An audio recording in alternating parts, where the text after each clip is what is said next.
Hello everyone, welcome back to my channel. Episode 9 की शुरुआत में चीफ योम वन्यंग से पूछते हैं कि वो अब ये सब क्यों कर रहा है, जबकि नरक में उसकी सजा लगभग समाप्त होने आया है।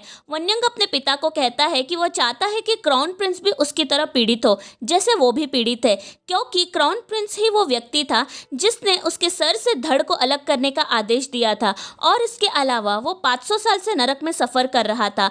वो चाहता है कि वोल्जू भी अपने टास्क करने में असफल हो ताकि वो भी नरक जा सके, जिसे देख क्राउन प्रिंस तड़पे, क्योंकि क्राउन प्रिंस के लिए सबसे बड़ी सजा यही है। चीफ योम वन्यंग की बातें सुन के निराश हो जाते हैं और अपनी शक्तियों से वन्यंग को कंट्रोल में करने की कोशिश करते हैं, पर वन्यंग अपने पिता से इमोशनल बातें करता है। वो बोलता है कि क्यों आप कभी भी मेरा साथ नहीं देते?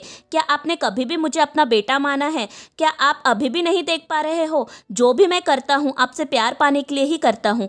चीफ योम भी भावुक हो जाते हैं और अपना हाथ वन्यंग के हाथ में देते हैं। अगले सीन में कांगबे सनग्लासेस और प्योर सॉल्ट लेके तैयार था काम पे जाने के लिए, पर फिर उसे लगता है कि वो योरिन को कैसे फेस करेगा। अब कापियोल मार्ट में कांगबे के कलीग सरप्राइज हो जाते हैं जब उन्हें पता चलता है कि योरिन ने कांगबे को मना कर दिया है, जबकि वो कितनी टेंशन में थी जब उसे पता चला था कि कांगबे बीमार है। वो कांगबे को बताते हैं कि योरिन तुम्हारे बीमारी में ऑफिस ना आने की वजह से चिंतित थी, पर कांगबे नज़रअंदाज कर देता है। इसलिए जिंदोंग और मैनेजर माँ सोचते हैं कि अगर योरिन और कांगबे एक साथ काम करेंगे तो शायद योरिन को भी कांगबे के लिए फीलिंग्स डेवलप हो जाएगी। इसलिए वो दोनों कांगबे को शॉपिंग ट्रॉली कलेक्ट करने के लिए कार पार्किंग एरिया में भेजते हैं। जब कांगबे वहाँ जाता है, वहाँ एक बूढ़ी महिला की आत्मा को वो देखता है। वो डर जाता है और उसे इग्नोर करने का ट्राई करता है, पर वो उस आत्मा को इतने करीब देख के चिल्लाता है और तभी वहाँ योरिन आती है और आत्मा गायब हो जाती है। उन दोनों के बीच अभी भी ऑकवर्डनेस थी। कांगबे योरिन को सॉरी बोलता है तो योरिन कांगबे को बोलती है कि सॉरी तुम्हें नहीं, मुझे बोलना चाहिए था, क्योंकि उसने ही कांगबे को पहले किस किया और वो किस योरिन का भी फर्स्ट किस था। वो दोनों वहाँ से जाते हैं। यहाँ कांगबे खुश हो जाता है जब उसे पता चलता है कि वो किस दोनों का ही फर्स्ट किस था। अब रेस्टोरेंट में मैनेजर गुई और वोल्जू सेम शामन को देखते हैं जो उन्होंने आइस स्विच के अपार्टमेंट में देखा था। उस वक्त भी वो शामन किसी को बेवकूफ़ बनाने का काम कर रहा था। वोल्जू उसे लोगों को बेवकूफ़ बनाने के लिए चिल्लाती है और सही काम करने के लिए बोलती है। अब वही शामन वोल्जू और मैनेजर गुई को मिस्टिक पॉपअप बार तक फॉलो करता है और वोल्जू को रिक्वेस्ट करता है। वो बोलता है कि पहले वो सच में एक ताकतवर शामन था, पर अब धीरे धीरे उसकी एबिलिटी ख़त्म हो रही है। वो अब आत्माओं को नहीं देख पा रहा है। वो वोल्जू को रिक्वेस्ट करते हुए बोलता है कि वो आत्माओं को देखने की एबिलिटी फिर से उसके अंदर जगाए और उसकी ये तकलीफ को सेटल करे। वोल्जू मान जाती है क्योंकि इससे उसके टारगेट का एक नंबर और बढ़ेगा। अब वो शामन की ड्रीम वर्ल्ड में जाके उसकी स्पिरिचुअल विजन को ओपन करने का ट्राई करती है, पर वहाँ उन दोनों देखते हैं कि उसका स्पिरिचुअल विजन का दरवाज़ा बंद हो चुका है और साथ में एक नया लॉ भी वहाँ लिखा हुआ था, जिसके मुताबिक अब कोई भी स्पिरिचुअल विजन को ओपन या क्लोज नहीं कर सकता है। अब इसके वजह से उन दोनों आफ्टर लाइफ सिटी हॉल जाते हैं, जहां उन्हें पता चलता है कि डोर ऑफ स्पिरिचुअल विजन हमेशा के लिए बंद हो चुका है, क्योंकि पिछले साल जेड एम्परर ने एक पावरफुल मॉन्क को धरती पे भेजा था इंसानियत और इंसान दोनों को ही बचाने के लिए, पर किसी ने उसका स्पिरिचुअल विजन वाला डोर हमेशा के लिए बंद कर दिया था। इसलिए अब रूल्स बदल चुका है। अब वोल्जू याद करती है कि उसके पास एक 6 साल की लड़की की माँ आई थी जो चाहती थी कि उसका बेटा मॉन्क ना बने, इसलिए वोल्जू ने ही उस दरवाजे को बंद किया था। उन दोनों को पता चलता है कि स्वर्ग का आदेश और नेचर की शक्तियों के बिना अब स्पिरिचुअल विजन के डोर को ओपन या क्लोज नहीं किया जा सकता।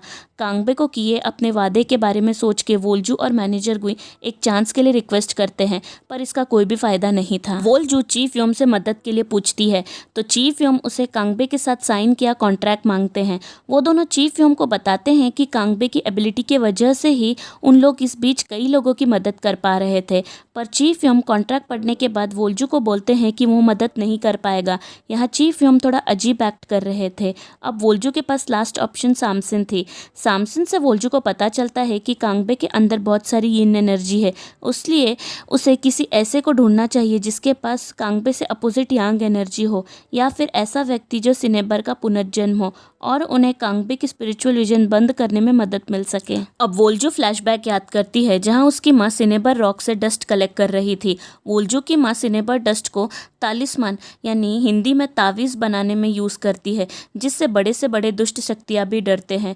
पर वो वोल्जू को सिनेबर रॉक से एक ही बार में बहुत सारा डस्ट इकट्ठा करने से मना करती है, क्योंकि उनका मानना था कि पत्थरों में भी आत्मा बसती है। अब प्रेजेंट में सामसिन बोलती है कि सिनेबर ने एक औरत के रूप में पुनर्जन्म लिया है, जिसने बहुत दुखों को सहा है और अभी भी सच्चे प्यार के तलाश में है। वोल्जू सामसिन को बोलती है कि कांगबे उनके लिए सही होगा, पर सामसिन बोलती है कि ये पॉसिबल होने के लिए उन्हें ट्रू लव किस चाहिए, तभी यिन और यांग एक साथ हो पाएंगे और कांगबे की स्पिरिचुअल विजन बंद हो पाएगी। वोल्जू सामसिन को उस पुनर्जन्म वाली औरत का नाम बताने बोलती है, पर सामसिन मना कर देती है। घर के रास्ते में कांगबे एक औरत से मिलता है जिसका नाम हन्यक था, जो अपने लापता बेटे के लिए पैम्पलेट्स बांट रही थी, जिसका नाम जुनो था। वो 15 साल से लापता था और वो अब लगभग 22 का हो गया होगा। कांगबे उसे मिस्टिक पॉपअप बार लेके जाता है, ये बोलते हुए कि वोल्जू और मैनेजर गुई लापता लोगों को ढूंढते हैं। वोल्जू वन्यक के लिए रोल्ड ऑमलेट्स बनाती है, जिसे देख वन्यक बोलती है कि रोल्ड ऑमलेट्स जुनू का फेवरेट डिश था। वो अपनी कहानी बताती है। उसके पति की मृत्यु होने के बाद से ही वो अपने बेटे को अकेले पाल रही थी।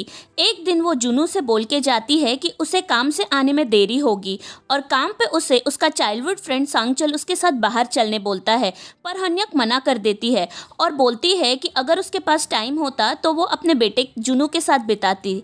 अब उसकी ज़िंदगी का सिर्फ एक ही लक्ष्य है, जुनू को अच्छी परवरिश देना। जब वो घर आती है, जुनू लापता था। उसने पुलिस कंप्लेंट भी किया और सांगचल के ऊपर अपना शक भी व्यक्त किया, पर जिस वक्त जुनू गायब था उस वक्त सांगचल के पास एलिबी थी, इसलिए सांगचल को पुलिस रिहा कर देती है, पर जुनू अभी तक लापता था। हन्यक को घर छोड़ने के बाद ये तीनों सांगचल से अपने प्रश्नों का उत्तर जानने जाते हैं, पर अनफॉर्चुनेटली चीफ योम उनसे पहले ही पहुंच जाता है और सांगचल को बहुत मारता है। तो सांगचल जुनू का ऑर्फनेज का नाम बताने को तैयार हो जाता है, पर चीफ योम उसका गला काटते हुए बोलता है कि वो नहीं चाहता कि सांगचल किसी को भी ये सच बता पाए और उसे नरक में अपनी जुर्मों की सजा भुगतने का वेट करना पड़ेगा। ठीक उसी वक्त वोल्जू, मैनेजर गुई और कांगबे आते हैं। वो देखते हैं कि सांगचल को किसी ने मारा है और अब वो मरने ही वाला था। वोल्जू फिर भी डिसाइड करती है कि वो उसे मैजिकल ड्रिंक पिलाएगी। मैनेजर गुई उसे वार्न करता है कि अगर उन लोग सांगचल के ड्रीम वर्ल्ड में गए और इसी बीच सांगचल मर गया तो वो लोग हमेशा के लिए उसके ड्रीम वर्ल्ड में फंस जाएंगे।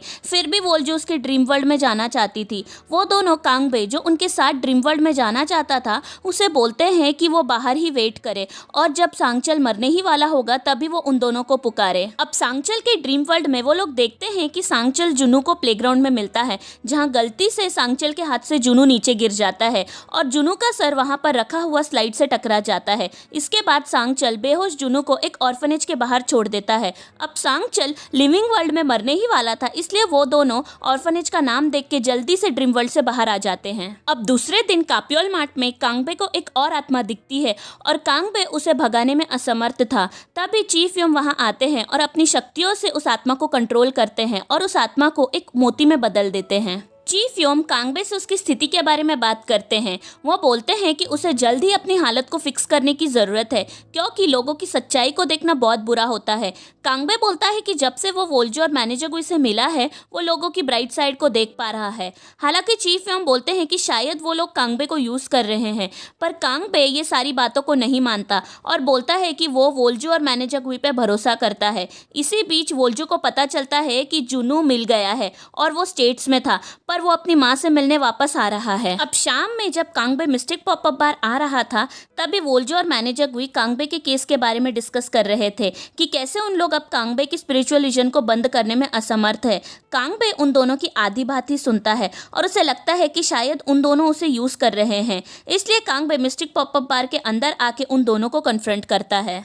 वो उन दोनों को बोलता है कि उन लोगों ने उसे अपने मतलब के लिए यूज किया और उसे धोखा दिया। इससे पहले कि वो दोनों कांगबे को कुछ भी समझा पाते, कांगबे वहां से चला जाता है। अगले दिन मैनेजर गुई कांगबे को अकेले फिशिंग करते हुए देखता है और उसे सिचुएशन समझाने की कोशिश करता है, पर कांगबे उसे बोलता है कि शायद उसकी डेस्टिनी में लोगों द्वारा यूज करके उसे छोड़ देना ही लिखा हुआ है। फिर हमें कांगबे का चाइल्डहुड दिखाया जाता है। उसके ऑर्फनेज में उसके टीचर्स भी उसे पसंद नहीं करते थे, क्योंकि वो लोग हमेशा उसे जरूरत से ज़्यादा बातें शेयर करते थे।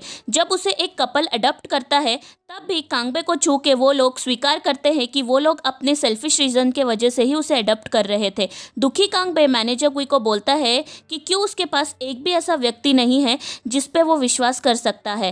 तभी मैनेजर गुई बोलता है कि उसके पास वो और वोल्जू है, पर कांगबे उसे बोलता है कि जितने भी लोगों से वो मिला है उनमें से सबसे घटिया उन दोनों ही है। उसे उन दोनों के साथ रहते हुए लगा था कि उसकी भी फाइनली एक फैमिली है, पर सब कुछ झूठ था। मैनेजर गुई बोलता है कि वो लोग कोई ना कोई रास्ता उसे ठीक करने के लिए ज़रूर ढूंढेंगे, पर कांगबे मना कर देता है और बोलता है कि उन दोनों पे उम्मीद रख के वो और दुखी नहीं होना चाहता। इसी बीच वोल्जू सामसिन को सिनेबर का नाम देने के लिए मना लेती है, पर सामसिन एक कंडीशन रखती है। यहाँ सीन कट कर दिया जाता है। बाद में वोल्जू को पता चलता है कि जुनू हॉस्पिटल में है और बहुत बीमार है, इसलिए हन्यक को वो अपने साथ में हॉस्पिटल लेके जाती है। अब हन्यक और जुनू का इमोशनल रीयूनियन देख के वोल्जू हॉस्पिटल रूम से बाहर आ जाती है और दिल में बोलती है कि मुझे हन्यक से जलन हो रही है, क्योंकि भले ही जुनू बीमार है पर वो अपने बेटे से मिल पाई, पर एक मैं हूँ जो कभी भी अपने बेटे से नहीं मिल पाई। अब काप्योल मार्ट में सामसिन कांगबे से मिलने आती है और उसे बोलती है कि वो वोल्जू से नफरत ना करे, क्योंकि वोल्जू सिर्फ सैक्रिफाइस करना जानती है।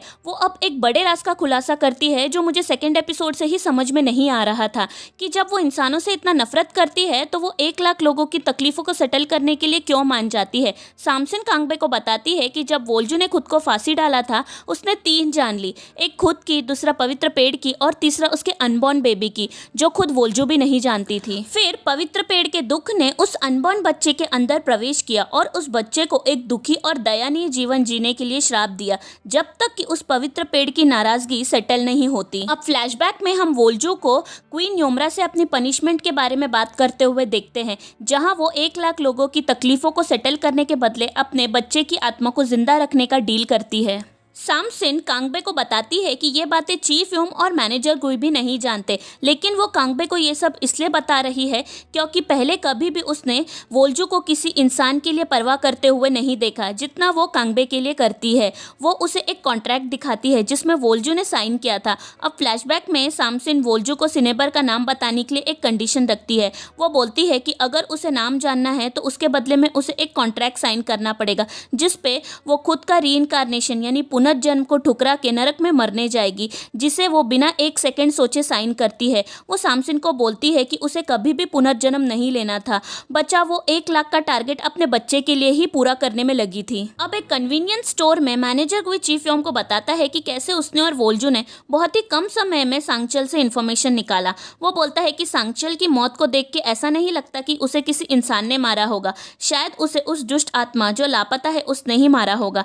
चीफ योम टॉपिक को चेंज करने की कोशिश करता है और बोलता है कि सांगचल की मौत को वो खुद हैंडल करेगा, तुम सिर्फ वोल्जू की मदद करो। यहाँ मैनेजर गुई नोटिस करता है कि पहली बार कन्वीनियंस स्टोर पे चीफ योम रामियन यानी इंस्टेंट नूडल्स नहीं खा रहे थे। उनसे पूछने में वो बोलता है कि उनका पेट ऑलरेडी फुल है। मुझे लगता है कि शायद चीफ योम के बॉडी को वनयंग ने पोसेस किया है। कांगबे मिस्टिक पॉपअप बार में आके वोल्जू को बताता है कि सामसिन ने उसे सब कुछ बता दिया है और साथ में उसका कॉन्ट्रैक्ट भी दिखाया है। कांगबे बोलता है कि वो नहीं चाहता कि उसकी मदद करने की वजह से वोल्जू नरक में जाए, बल्कि वो चाहता है कि वो पुनर्जन्म ले या फिर स्वर्ग में जाए। पर वोल्जू हंसते हुए बोलती है कि वो अपने गुस्से के साथ स्वर्ग में कैसे जाएगी। वो कांगबे को कहती है कि वो केवल इतना चाहती है कि वो अपना टारगेट पूरा करने में कांगबे उसकी मदद करे ताकि वो ऑनरेबली यहाँ से जा सके। मैनेजर गुई कांगबे को मिस्टिक पॉपअप बार में फिर से देख के बहुत खुश था।